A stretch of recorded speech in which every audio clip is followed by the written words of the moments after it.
I guess I'll just start talking a little bit about, there's been a lot of discussion in society today about the changed learner. What is it that we're really seeing that's different with our students today? And I think to a degree, most educators need to just basically look at the kids within their own classroom, or need to even just look at their own kids. And they recognize quickly that there are some fundamental differences in how they're interacting with each other. Broadly speaking, they're more collaborative. They're more inclined to use technology in different ways to communicate. But the big question arises, are they fundamentally different students? And that's something that the research at this point at least is still a little bit out.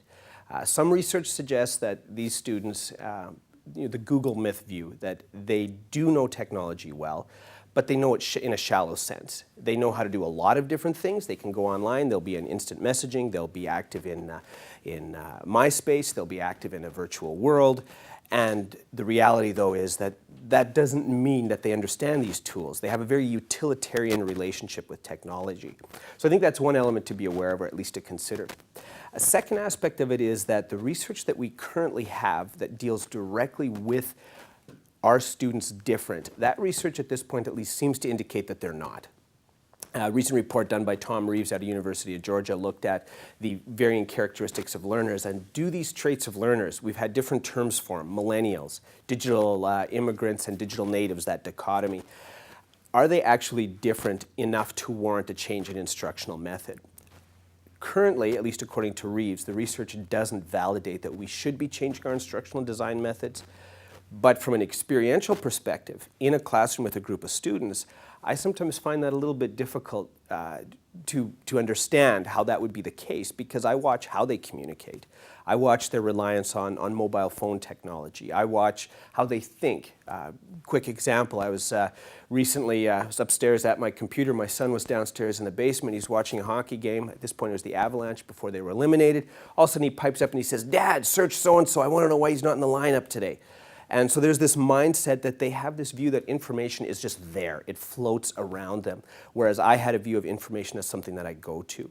So I think that's where I'm a little bit torn on my understanding of learners today. On the one hand, research says, no, we don't need to change our instructional methods because the learners themselves are not that fundamentally different.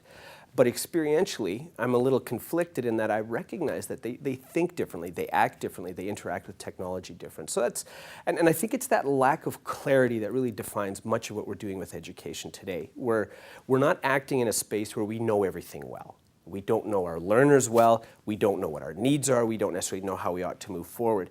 And so if there's one sort of key concept to sort of throw out there, I think that would be it. We are in this place of unknowing, and I don't think we're leaving it anytime soon. I think this is sort of our new home base for the next while, because we're figuring out our students, we're figuring out ourselves, and with technology we're also figuring out our society. What is moral and ethical behavior in a society where information can immediately be dispersed? So these are just some of the challenges that surround our understanding of learners.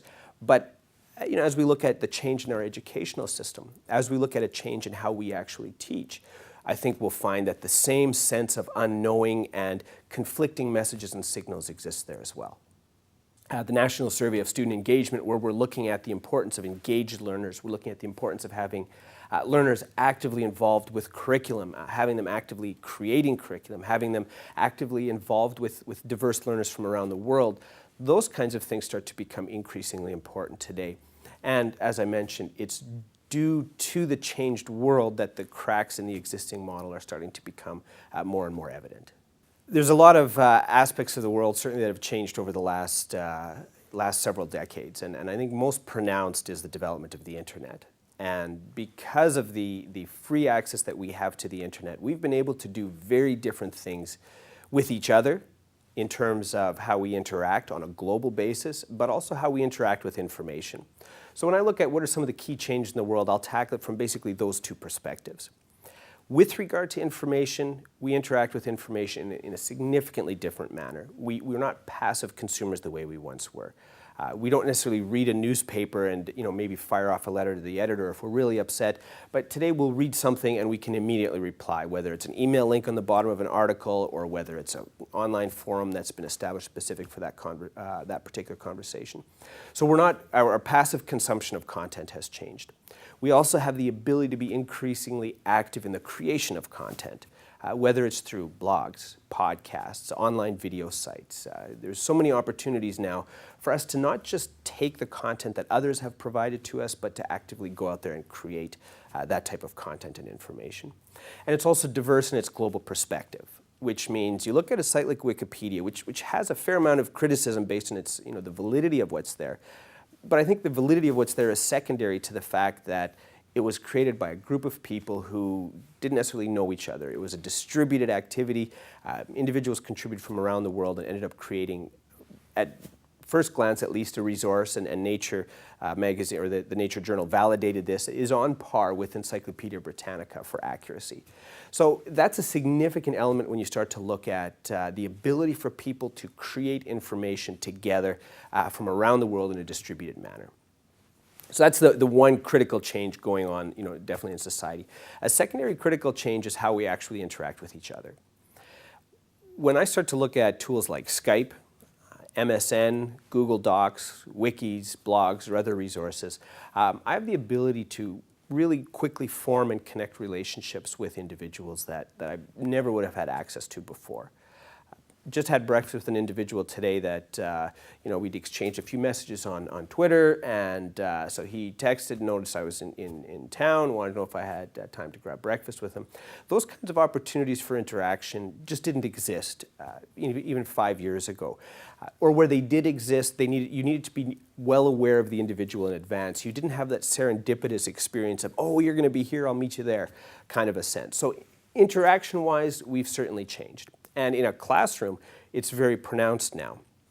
I'm aware of several classroom projects where they're seeking to take groups of students from around the world and create individually, each classroom is basically networks. So you might have a class from Toronto, Winnipeg, New York, Los Angeles, Malaysia, or other countries of the world, and students are learning not just the content, but they're also learning the procedure of being learners. They're learning the value of diverse viewpoints and perspectives. They're starting to become aware of other cultures in a sense that they perhaps didn't need to be aware of when the world was geographically confined. So very broadly speaking, how we interact with information has altered enormously, and how we interact with each other has correspondingly altered enormously. And it's as a result of those two significant changes that I think educators need to be dealing with a different skill set. They need to be taking additional approaches to how they interact with their students. Now, this is not to say that we need to replace necessarily what we're currently doing in education, but it does mean that we need to augment what's happening with regard to the development of these additional challenges. One lady at a recent conference came up to me, and after we were done talking about the changed nature of texting and writing with students today, and she said, well, the way I see it, and that was a very apt point, she said, I'm multilingual. I speak many different languages. Well, in order for me to learn French or to learn Spanish, I didn't have to abandon English or German. So it was the acquisition of a new skill. It was the notion of being multilingual that contributed to her overall development. So I think in a classroom context, we're dealing with similar issues. We still need core skills. We still need our students to learn key content areas. They still need to, learn what this bone in the body is called, or what this particular formula in math or chemistry is called, or what this particular type of an ingredient might be. So they still need to learn those things. But they need to become multilingual in the sense of what's happening in the world today. And they need to know how to interact with global populations. They need to know how to be collaborative in how they come to learn and grow and understand. And so the onus for creating this kind of an environment rests with the educator. And because most educators have so much time on their hands and aren't at all pressured, this won't be a problem for them to start doing. Obviously, it will be a significant challenge. And it will be a challenge for the educators, it will be a challenge for the school system, it'll be a challenge for society, because educators in a classroom need to be given the latitude to experiment and try a few different approaches while simultaneously meeting the existing curricular needs, but starting to branch out and experiment and explore some of these emerging skill sets that are required. Now, these skill sets fall under a variety of names. Sometimes they're called 21st century skills. Sometimes they're called literacy skills or information literacy skills. So we're in a point today where, as an educator, it's not just the content of education that we want to deal with. We want to deal with the larger cultural issue of education. We want to deal with the societal issues of education. But most critically, we also want to deal with the prospect of creating learners that will be capable of ongoing learning well after they've left our classroom. This has always been a noble goal of education, so this isn't anything new. But again, it's more critical today because we're in a world where our existence, what's around us, the information is being remade sometimes on a daily or a weekly basis, which means it's much, much more critical that we're tuned in, or connected, if you will, to these changed structures so that we ourselves can continue to be remade. If a classroom is defined as four walls where the educator is in charge, students basically learn from the teacher, you're dealing with a model that just doesn't scale well enough to deal with the complexities in society today. And that's where notions of network classrooms and distributed networks for learners to learn, share, and grow start to become critical. Are now able to form connections with other teachers from within the province or within Canada or from around the world as well. So that value point, it's not that we're sort of walking this path of change in isolation. Getting involved in some of these networks, these educator communities, can be very motivating and can be very effective for helping educators start to rethink how they're teaching and what they're doing in a classroom environment.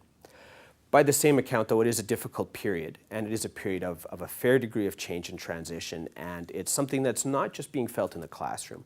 It's being felt by government, it's being felt by media and news industries, it's being felt by virtually every individual in the world. So the transitions occurring in a classroom, a similar level of transition certainly happening in other spaces as well.